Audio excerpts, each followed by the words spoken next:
título es, como les decía, los límites del principio de precaución en la praxis ético-jurídica contemporánea.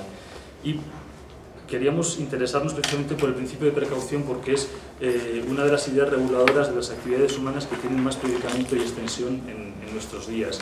Predicamento porque forma parte, desde luego, para todas las cuestiones relacionadas con el manejo del riesgo en contextos de incertidumbre, de legislaciones nacionales e internacionales. En algunos países se ha constitucionalizado, como es el caso de Francia o el Ecuador, en su reciente constitución del 2008, se utiliza en muchísimas cortes supremas de países como India, Canadá, en tribunales internacionales de justicia, como el del derecho del mar, también los tribunales de la Organización Mundial del Comercio y, desde luego, en numerosísimos protocolos sobre cuestiones medioambientales, alimentarias, biotecnológicas, etc. Lo que nos planteamos en el proyecto básicamente era analizar algunos aspectos de este principio que está muy extendido, pero que, por otro lado, a veces se asume con poco análisis crítico, y nos planteamos analizar, por un lado, los esquemas argumentativos que implican, pendientes resbaladizas, que se va a tratar aquí en este simposio, la inversión de la carga de la prueba, sobre lo que les voy a hablar a continuación también, la idea de presunción que también subyace al principio de precaución. También nos interesa desentrañar los presupuestos epistemológicos y de teoría de la acción que incorpora, lo que exige una clasificación conceptual de nociones como certeza, causación, prueba, riesgo, daño, reversibilidad, acción-omisión, oportunidad, status quo, que sobre eso también vamos a tener algunas intervenciones en el simposio. En tercer lugar, nos preocupan los procesos de racionalización de nuestras creencias sobre el riesgo que llevan a un uso inadecuado del principio, sobre todo lo que se llaman las heurísticas afectivas, las emociones, los prejuicios, las premisas ad hoc, que también yo les hablaré brevemente de este asunto.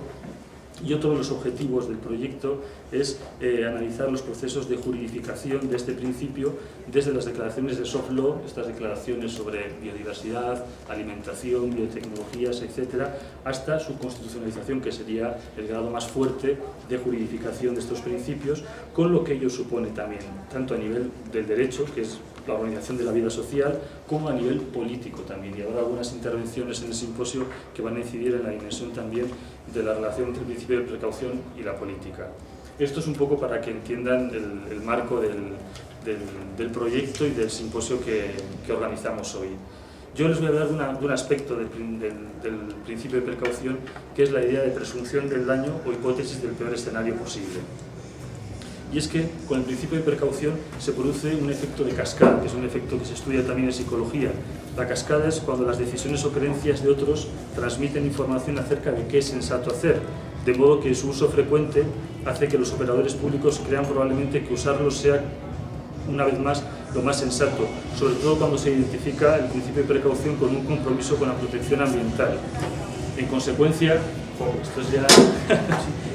En consecuencia, el efecto cascada hace que parece que rechaza el principio cae en el descrédito, ¿no? Que rechazar el principio casi es como una especie de anatema.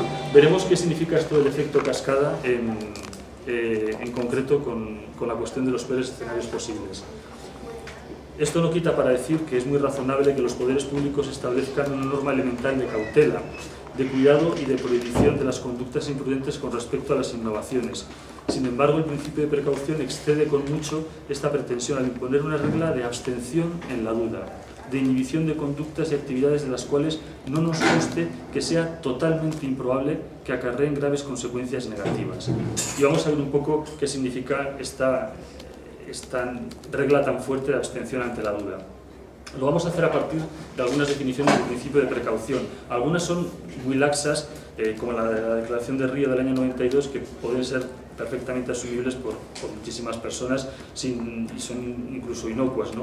La Declaración de Río decía que cuando haya un peligro de daño grave o irreversible, la falta de certeza científica absoluta no deberá utilizarse como razón para postergar la adopción de medidas eficaces en función de los costos para impedir la degradación del medio ambiente. Es decir, a falta de certeza, que eso no nos dé vía libre para empezar a hacer cualquier actividad. Es una declaración, en este caso, cautelosa en su misma formulación. Pero hay declaraciones posteriores que han desarrollado el principio, como una muy conocida del año 98 en Estados Unidos, de Winsprit, que dice lo siguiente. Dice, cuando una actividad suscita amenazas de daño a la salud humana o al medio ambiente, las medidas de precaución deberán adoptarse incluso si no se han establecido científicamente relaciones de causa y efecto. En este contexto, el iniciador de esta actividad, más que el público, debería enfrentar la carga de la prueba. Ya en esta declaración se afirma que es el que propone, el que tiene que cargar con la demostración del no daño y por lo tanto se invierte de manera flagrante lo que se conoce como la carga de la prueba, a lo que me voy a referir a continuación. Pero estas declaraciones también han ido desarrollándose y, por ejemplo, Friends of Earth, los Amigos de la Tierra, en el año 2002 hablaban de lo siguiente, decían que el principio de precaución exige que cuando hay riesgo de que ocurra un daño importante para la salud o el medio ambiente, para los demás o para las futuras generaciones, y cuando existe incertidumbre científica con respecto a la naturaleza de ese daño o a la probabilidad de riesgo, deben tomarse decisiones para impedir que se lleven a cabo dichas actividades. Y lo importante viene ahora, a menos que la prueba científica demuestre que el daño no va a ocurrir. Se pide la demostración de algo que no, una demostración a contrario. Esto también lo dicen, por ejemplo, en algunos documentos en Greenpeace, cuando dicen que no admitimos una sustancia a menos que se demuestre que no dañará el medio ambiente. Y es que, como les decía, el principio de precaución en la interpretación fuerte o estricta entraña en la práctica que en caso de duda, con respecto a alguna actividad, alguna tecnología, alguna intervención sobre el medio ambiente, hay que abstenerse.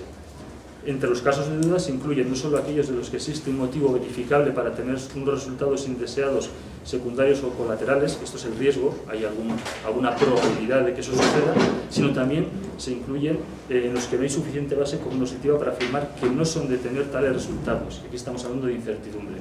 Se mete en el mismo saco riesgo e incertidumbre y se dice que hay que abstenerse porque lo único que podría paliar la abstención es demostrar que el daño no va a ocurrir. Esto es presumir, admitir una suerte de presunción del daño y presunción del mal. Eso que en el lenguaje popular se dice piensa mal y acertarás, si algo puede ir mal irá mal, todo puede empeorar, etcétera, etcétera. Hay mucha mal llamada sabiduría popular con respecto a este asunto que tendría que ver con el principio de precaución. Pero es que el principio de precaución se apoya en una noción de conocimiento muy fuerte, para la que no vale la creencia verdadera justificada de una determinada decisión, que una determinada decisión no tendrá resultados negativos, sino que es precisa una prueba en términos de demostración científica concluyente. Esto supone dos asunciones realmente fuertes. La primera, y es que esta idea de prueba cuestiona insólitamente la propia noción de prueba científica, que se basa en el ensayo y el error. Y lo que propugna es algo impracticable, el ensayo sin error. En última instancia, si no hay ensayos, no habrá errores, pero tampoco nueva experiencia ni nuevo conocimiento. Así, la aplicación extrema del principio de precaución no casa con el método científico, ya que imposibilita la realización misma de experimentos. De hecho, demostrar que algo X no existirá, el daño, es mucho más problemático que su conversa, ya que no hay un modo concluyente de demostrar que algo no existe. Esta era una de las trampas que hacían también algunos teólogos medievales para decir, bueno, demuéstreme que no existe Dios y entonces admitiré que efectivamente no existe, ¿no? Fijaos además, fíjense que esta idea de la cuantificación negativa es muy importante porque en el proyecto nos planteamos también utilizar el instrumental de la lógica para dirimir y esclarecer la definición y el uso del principio de precaución, porque cuando hablamos de la cuantificación negativa o cuantificación existencial negativa, no es lo mismo con respecto al daño decir que hay alguna posibilidad de riesgo que decir que hay posibilidad de algún riesgo. Y el principio de precaución está cargando sobre esta segunda opción. Como hay posibilidad de algún riesgo, nos abstenemos de cualquier tipo de acción. Como les digo, esto es una asunción muy fuerte en términos también de investigación científica. Desde luego tampoco casa con nuestra actitud razonable en la vida corriente, lo cual, dicho de paso, anula la pretendida inspiración en la sabiduría popular del principio. Si en nuestras vidas actuáramos así, no haríamos absolutamente nada, con el riesgo que ello entraña también, el no hacer nada, porque la no acción también tiene consecuencias. Y en este simposio algunos de los compañeros, Ricardo Parellada y Roberto Aramayo, van a hablar también de eso, de las consecuencias de la no acción, ¿no? Esta es una de las asunciones fuertes que tiene el principio de precaución. La segunda es, como les decía a continuación, la inversión de la carga de la prueba.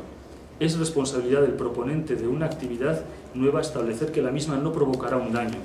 Por tanto, es el perjudicado por la presunción y no el beneficiario quien ha de probar los hechos fundamentadores de la conclusión presuntiva. Una prueba que, como hemos visto, resulta imposible, porque ¿cómo probar de modo concluyente que algo no va a ocurrir? La inversión de la carga de la prueba, además, entraña una radical diferencia de los roles en términos de responsabilidad, pues a la vez que se exige para los proponentes de una actividad o sustancia demostrar fehacientemente que no es dañina, elimina o reduce notablemente la necesidad de los oponentes de mostrar por qué y cómo podría ser considerada peligrosa.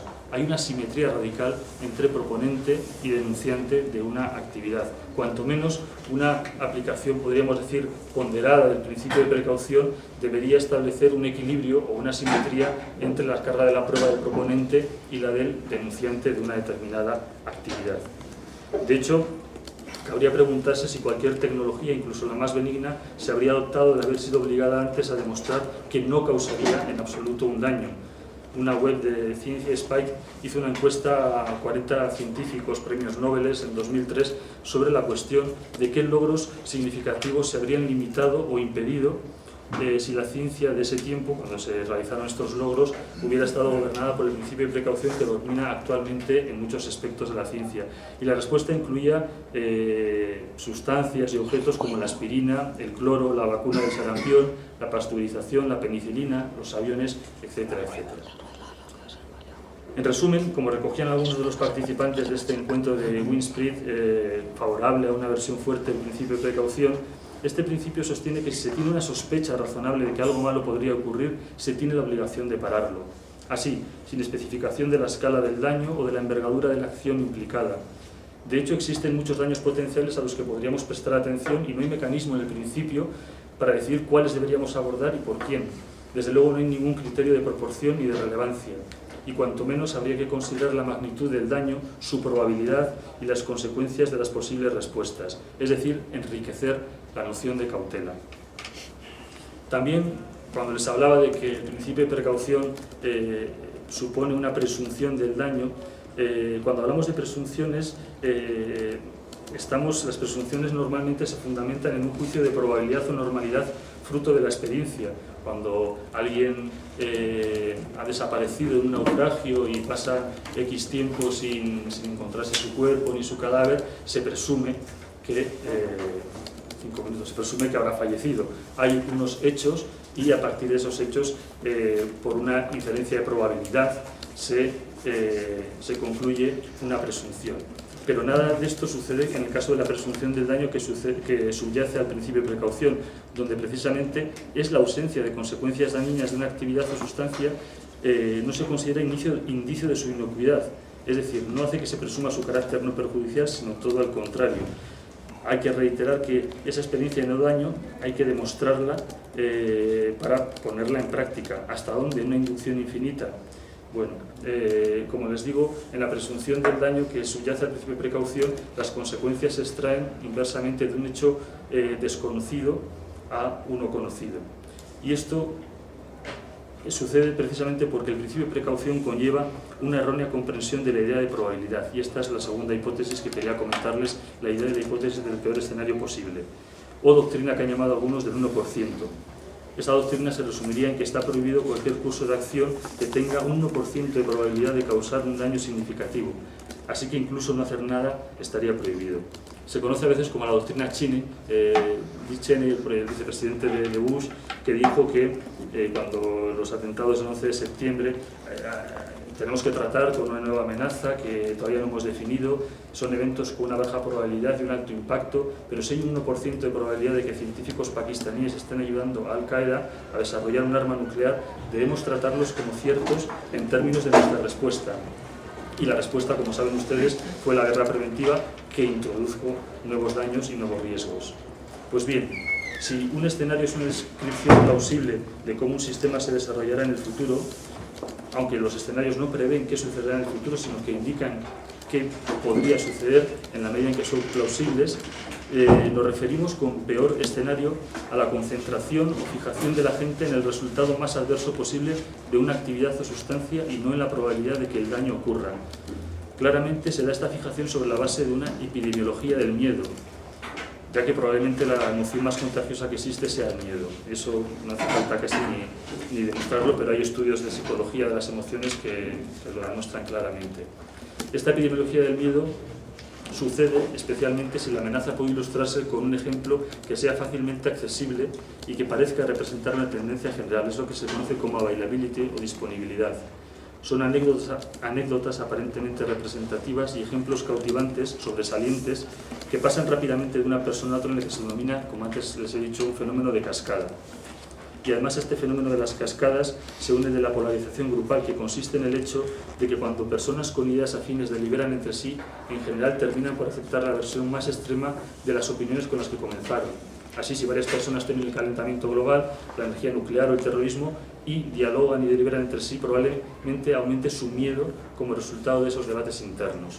Todo esto son fenómenos cognitivos que hacen que enfatizar el peor escenario posible nos haga tener distorsiones tanto a nivel individual como a nivel social.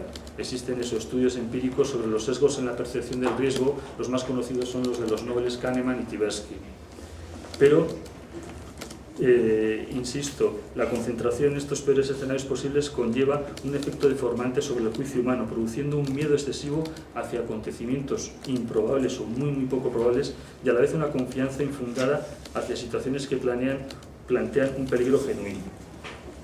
Voy a extender un poco más y que sea un poco con menos preguntas.